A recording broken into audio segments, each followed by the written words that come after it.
Friday, August 2nd. For the first time since the war started, German planes dropped propaganda leaflets on Great Britain today.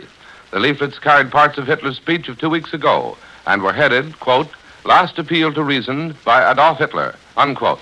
Throughout the night, 2 towns in England and Scotland were raided, but damage was slight.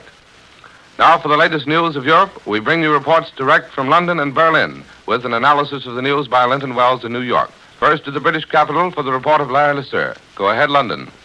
This is London. Britain is concerned today with what they call the Nazi propaganda efforts to persuade America that Germany is making gigantic preparations to invade England. To a report by a New York correspondent that the German army is placing multiple lines of cannon along the German-occupied coast of the English Channel so as to lay a 75-mile-long barrage against England's east coast, Britain military experts have a ready answer. They say that German artillery fire to cover an attempted channel crossing would be largely limited to the hours of daylight. And except within short range of the French coast, the guns would not be very effective. Further, that guns would not be of much value in covering an actual landing on the English coast, although a certain number of the largest caliber guns might have the necessary range. These experts say that the report of these gun emplacements is probably based on the installation of a certain number of batteries to interfere with British surface craft operating in the narrowest reaches of the channel, just as batteries were installed on the Belgian coast in the last war. It is pointed out that the Royal Air Force should have no difficulty in finding out whether these guns really exist or whether they are part of the war of nerves. So far as I can recall, the only mention of German gun emplacements in a British Air Force communique came several weeks ago. At that time, it was stated that heavy gun positions at Calais had been bombed. If the reconnaissance planes of the Royal Air Force have spotted any more German gun positions on the Channel coast, the Air Ministry hasn't seen fit to make the information public. Apparently, Germany cannot be much worried about a paper shortage. Early this morning, southern and southwestern districts in England and one in Wales were the targets for Germany's first leaflet raid on Britain. It was the size of the leaflets that made them unusual. They were 4-page sheets, almost as large as a tabloid newspaper. They carried a full report of Chancellor Hitler's latest speech to the Reichstag on July 19th and were entitled, quote, "A Last Appeal to Reason by Adolf Hitler." Police officers and air raid wardens were ordered to pick them up, but many were retrieved by civilians. The leaflets are much valued as souvenirs. One lucky man who secured a bundle which had failed to open after hitting a roof with a heavy thud said he was taking them down to his factory to sell at a shilling apiece. The proceeds should go to the Red Cross. The more destructive side of the German raids on Britain last night was limited in scope. Only a few bombs were dropped at scattered points, says the Ministry of Home Security, adding that damage was slight and casualties were few. From today onward, persons in England who are worried about friends and relatives in German-occupied territory and in Germany and Italy themselves will be able to write to them. Delivery may take a few weeks, for the procedure is said to be rather elaborate. But this is the first time since the start of the war that letters by British subjects to enemy territory have been permitted. There is a defense regulation which forbids communication with the enemy. The letters must be of a purely personal nature and give no indication of the locality from which they are sent. With Thomas Cook & Sons as agents, the letters will be forwarded to Lisbon. The campaign by a certain part of the London press against the British Minister of Information, Alfred Duff Cooper, reached a new high yesterday in the reporting of Mr. Cooper's speech in the House of Commons. The Daily Express, in an 8-color banner headline, declares that, quote, "Duff Cooper is in a fury," unquote. The Express is referring to Mr. Duff Cooper's vigorous defense of his ministry's methods used to gather information from the public. Like an American statistical organization compiling a straw vote, the Minister of Information has sent agents around to question housewives on incidental subjects in order to fathom public opinion here. The British Foreign Office has just announced that 2 other British subjects have been arrested by Japan in Korea. We return you now to CBS in New York. That was Larry Lasser reporting from London. Here's a dispatch from Moscow. Newspapers gave prominent position today to a dispatch of the official news agency TASS reporting clashes between workers and police at Helsinki and other Finnish cities yesterday and alleging that police beat many women and old men in dispersing meetings of the Society for Friendship and Peace with the Soviet Union. From Bucharest, Romania, Unconfirmed reports were circulated in military quarters today of unusual military activity along the western frontier of Russia.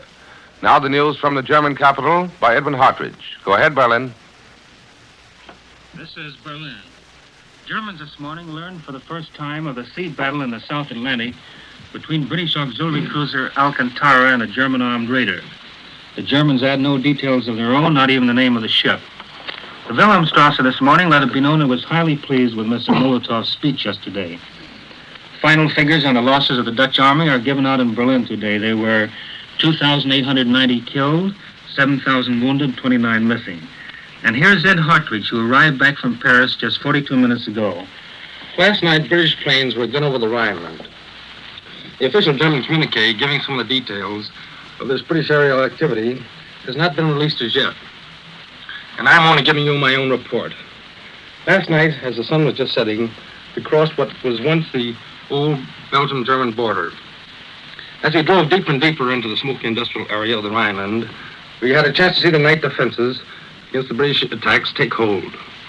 Occasionally, German reconnaissance planes would fly overhead, just checking up to see if the blackout was in order. Then we would see a lone German bomber flying in from the west, no doubt returning from one of the raids over England or the Channel waters. The crews of the anti-aircraft batteries at all the important bridges and junctions were getting ready, replacing their fatigue caps with steel helmets. When darkness came on, the searchlights went into action. These fingers of light raced through the clear evening sky. Our army chauffeur told us that just about the only way to discover if there's an air raid alarm while driving on the road at night was to watch the searchlights. If they seem to be going off chasing into the sky, they're probably after some British plane. And that is what happened, or so we thought. He stopped the car and told us to get off the road. We'd been driving along without any lights on the Reichsautobahn, so his instructions seemed to be superfluous. But the Rhineland is the number one danger zone of Germany today. And the cars using the easily recognizable double-track highways are not supposed to show any lights, and thus act as involuntary guides to British planes into this section. Then in a little resort town in which we stopped had its own air raid alarm. About 2 a.m., we heard British planes flying overhead. That is, we presumed they were enemy planes because of the anti-aircraft activity.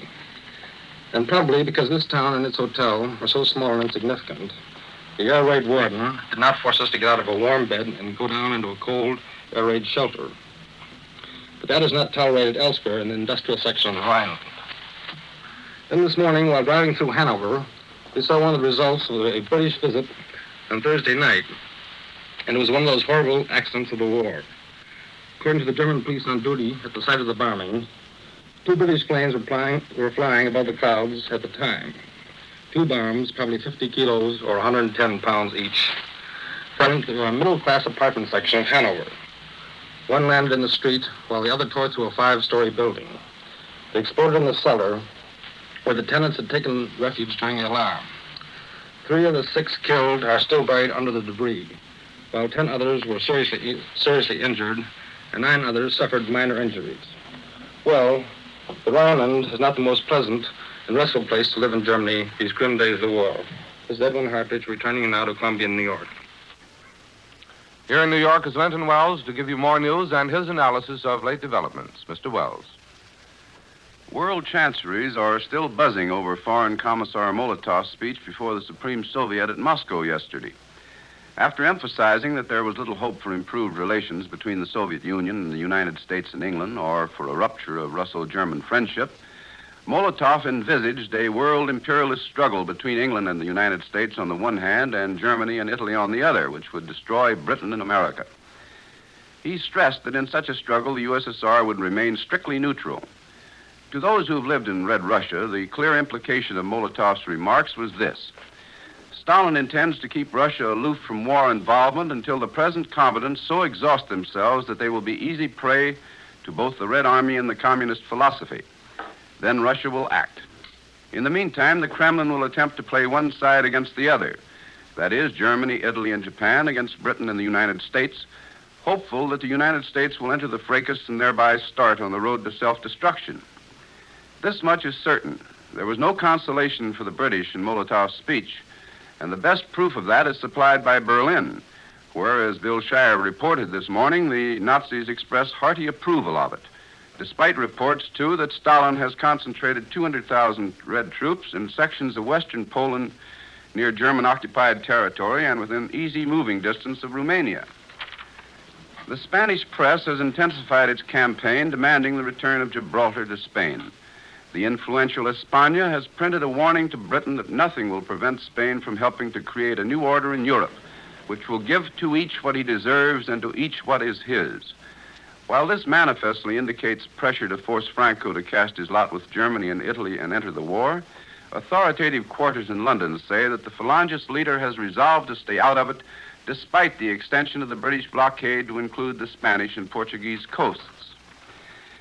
Each passing day sees Japan growing more bumptious. Yesterday, you remember, the Kanoya government formally revealed that its domestic program called for totalitarianism at home and its foreign program total disregard for the rights of other nations in the Orient. It was announced that Japan was organizing a greater East Asia around Japan, China, and Manchukuo without consideration of the views and wishes of other governments. At Tokyo today, the Foreign Office spokesman admitted that this newly created Japanese sphere of influence would include the South Sea territories. But besides mentioning French Indochina and the Netherlands East Indies, the spokesman refused to elaborate beyond saying that the sphere of influence would include the South Seas generally. The South Seas generally would certainly include the Philippine Islands and the United States Naval Station at Guam, which is located amidst the Japanese Mandate Islands known as the Carolines in the Western Pacific. London is rather pessimistic over the Far Eastern outlook, particularly now that more British subjects have been arrested in Japan, as Larry Lasser told us from London this morning. But Whitehall does not believe that Japan will overstep bounds which will bring her into a war with either the United States or Great Britain. Authoritative British spokesmen said Anglo-Japanese relations were expected to get worse before they got better, and that Britain would not surrender Hong Kong without a fight. In Washington, Secretary of State Hull and other high administration leaders declined to comment on Japan's proclaimed new policy. When pressed for a statement, Mr. Hull said simply that he has no comment to make for the present, which implies, of course, that the State Department will very likely have something to say later on the subject. The consensus of Washington opinion appears to be that Japanese foreign policy for domination of the entire Orient and the South Seas will widen the breach between the United States and Japan. But no one believes that it will lead to a war, unless, of course, Japan should make aggressive moves against the Philippines, Guam, or American military forces in Shanghai, where Japanese-inspired terrorist activities are on the increase in the international settlement. The Japanese press is becoming increasingly bitter in its attacks on the United States. We are now termed an uncivilized, aggressive Western power which seeks to extract wealth from the Far East. The eyes of much of the world are focused on a 10,000-ton American passenger freighter named the Excalibur, which sailed from Lisbon yesterday, aboard which, incidentally, I returned from Europe as a refugee last October. On board the Excalibur today are the Duke and Duchess of Windsor en route to the Bahamas by way of Boston and New York. What the world is waiting to see is if the Nazis will take any action against this American ship and perhaps remove the Duke as a hostage. Certainly, the Nazis will have every opportunity to do so. The Excalibur will follow its regular transatlantic course.